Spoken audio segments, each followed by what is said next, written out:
कैसे बच्चों, D block part 2 के अंदर हमने बेसिकली रिएक्शंस देखने हैं किसके, डी ब्लॉक एलिमेंट के। एफ के बारे में कोई डिस्कशन नहीं करी, सारी बातें डी ब्लॉक एलिमेंट्स के बारे में। We are going to follow the certain rules and these rules are equally valid for K2Cr2O7 K1O4 O3 और any oxidising agent. Any oxidising agent is going to generate almost the same main product.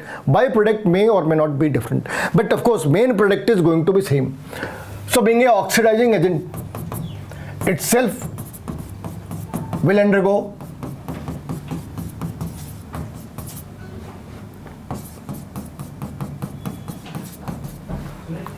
and basically what is happening, being a oxidizing agent, it is having 2-3 parameters or up to 2-3 parameters it can work.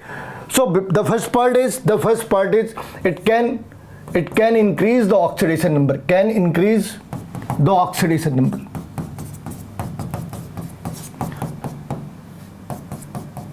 To what extent?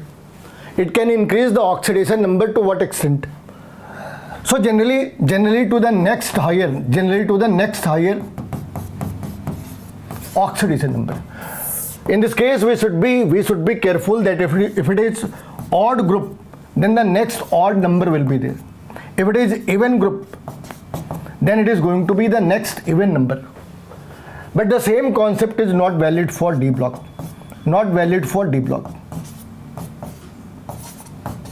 Why? Because let's see. Suppose we are having nitrogen.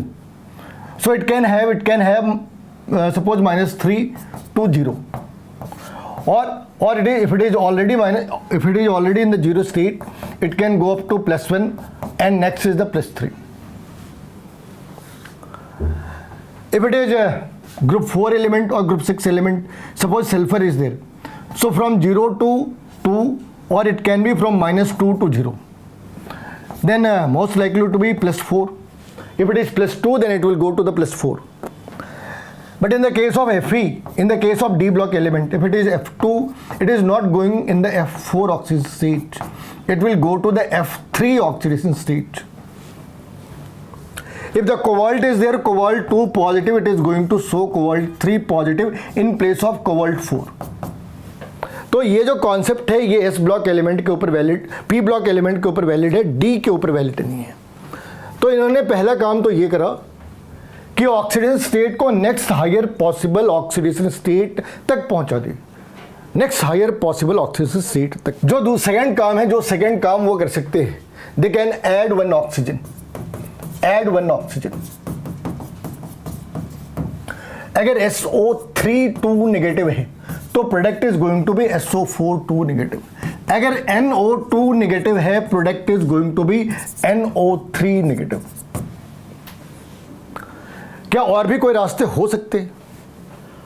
Answer है हो तो सकते हैं, और वो रास्ते हो सकते हैं कि उसने एक इलेक्ट्रोनेगेटिव एलिमेंट को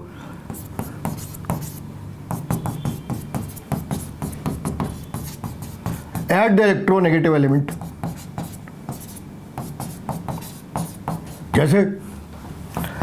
जैसे FeCl2 को उसने कन्वर्ट कर दिया FeCl3 में। तो क्या और भी रास्ते हैं? हाँ जी, रास्ते हैं। क्या रास्ते भाई? Removal of electropositive element. हमने इलेक्ट्रोपॉजिटिव एलिमेंट को रिमूव कर दी। क्या कोई एग्जाम्पल है? आंसर है, एग्जाम्पल भी है, FeCN6। अगर हमने यहां पे K3 कर दी, क्योंकि K3 यहां पे एक इलेक्ट्रोपॉजिटिव एलिमेंट है, तो अब आयरन की ऑक्सीजन स्टेट +2 से +3 होगी। तो बेसिकली ये 4 तरीके हो सकते हैं। तो मोस्टली क्या है, अगर कोई नेगेटिव है तो उसे हमने कन्वर्ट कर दिया 0 ऑक्सीजन स्टेट के अंदर। एक ऑक्सीजन ऐड कर दी, एक हाइड्रोजन रिमूव कर दी, एक इलेक्ट्रोपॉजिटिव रिमूव कर दी, या एक इलेक्ट्रोनेगेटिव ऐड कर दी। यही 3-4 तरीके हैं ऑक्सीडाइज करने के। वापस आते हैं, पहले इन्होंने K2Cr2O7 के बारे में बातें करी और फिर बाद में KMnO4 के बारे में बातें करी।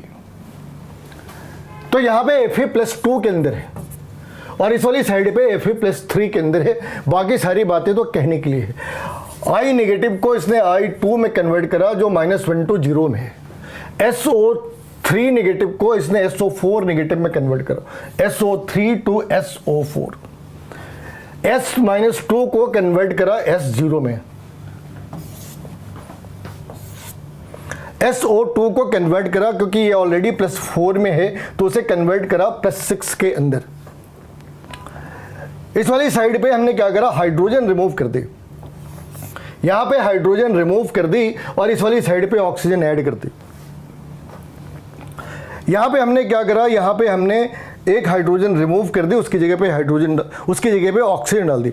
हाइड्रोजन Cl रिमूव करी, ऑक्सीजन डाल दी, Cl रिमूव करी, हाइड्रोजन रिमूव करी, ऑक्सीजन डाल दी। इस वाली केस में थोड़ा अलग है, इस वाली केस में अलग है। एनिलीन को हमने कन्वर्ट करा पैराबेंजोक्विनोन में, पैराबेंजोक्विनोन में कन्वर्ट करा। ये थोड़ी अलग सी चीजें हो सकती है। यहाँ पे वापस फिर से Cl नेगेटिव को कन्वर्ट करा Cl2 में, NO2 को किस में कन्वर्ट करेंगे, NO3 में, H2O3 को किस में कन्वर्ट करा, SO4 में, और SN2 पॉजिटिव को कन्वर्ट करा SN4 में, क्योंकि SN ग्रुप 4 का मेंबर है, +3 शो नहीं कर सकता। अब यहाँ पे तुम एक चीज़ समझ लो, अगर हमने इसकी जगह KMnO4 डाला जब भी कोई फर्क नहीं पड़ता, अगर हमने O3 डाली जब भी कोई फर्क नहीं पड़ता, हमने इसकी जगह कोई भी ऑक्सीडाइजिंग एजेंट डाल दी, मेन प्रोडक्ट के ऊपर कोई डिफरेंस नहीं आना। तो कहने को यहाँ पे 200 इक्वेशन लिखे जा सकते हैं, लेकिन उन सबके पीछे कॉन्सेप्ट वही 3-4 है।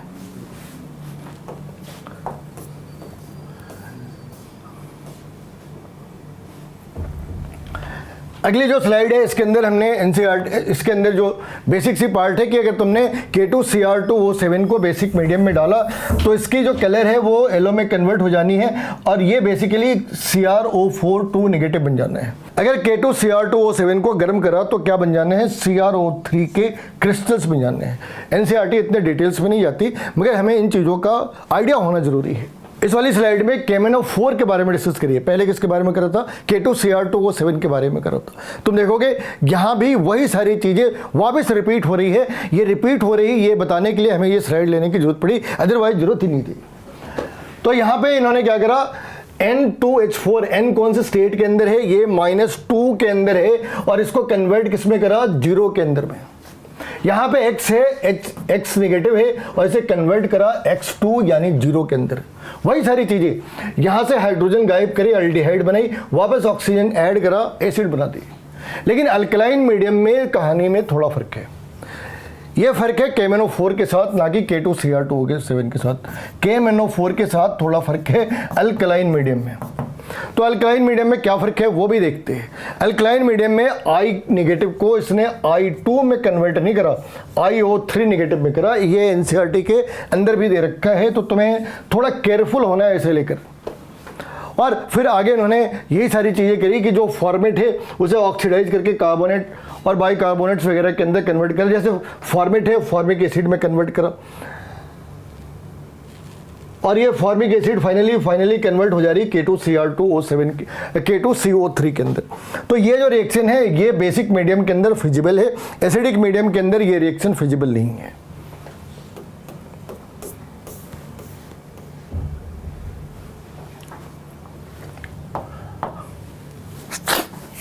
वापस KMnO4 के वही सारे रिएक्शंस हैं जो हम लोगों ने K2Cr2O7 के देख रखे थे। Fe2 को Fe3 में कन्वर्ट करा, I नेगेटिव को I2 के अंदर कन्वर्ट करा, ऑक्जिलेट को CO2। ऑक्जिलेट कैसे लिखा भाई, C double bond O negative double bond O negative. तो फाइनली होना क्या है, ये वाली बॉन्ड ब्रेक हो जानी है, CO2 बन जाना है, +4 स्टेट। SO3 2 नेगेटिव को कन्वर्ट करा SO4 नेगेटिव में, NO2 negative has been converted into NO3 negative, peroxides are converted into oxide, it's a oxygen 2 negative, this has been converted into 0. Cl negative is going to get converted into Cl2. So same set of equations are there. Only one thing has been changed, that is the reagent, whether it's a K2Cr2O7, whether it's a O3, whether it's a KMnO4, all are going to generate the same product. The same product has been generated by every oxidizing agent what you know. तो NCERT के अंदर में उन्होंने KMnO4 को लेके 4 या 5 equation दे रखे हैं, और उनमें क्या कह रहे कि भाई अगर आपने I2 ली तो I नेगेटिव ली तो I2 बन जाना है, S-2 ली तो S0 बन जाना है, Sn+2 ली तो Sn+4 बन जाना है, Fe+2 ली तो Fe+3 बन जाना है।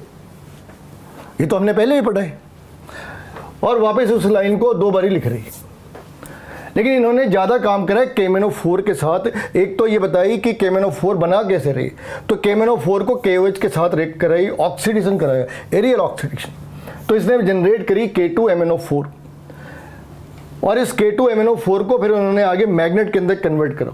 पहले इसको कन्वर्ट करा MnO2 में, फिर MnO2 को इन्होंने MnO4 2 नेगेटिव में। इसको जब हमने अल्कलाइन मीडियम में डाली तो MnO4 बन जाना है, MnO4 को हमने एसिडिक मीडियम में डाली तो MnO2 बन जाना है।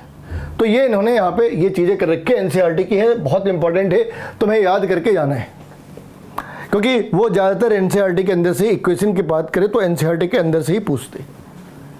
यहाँ भी इन्होंने वही काम करी, Mn+2 है और Mn+2 ने इसको खुद को कैसे कन्वर्ट करा Mn+7 के अंदर में।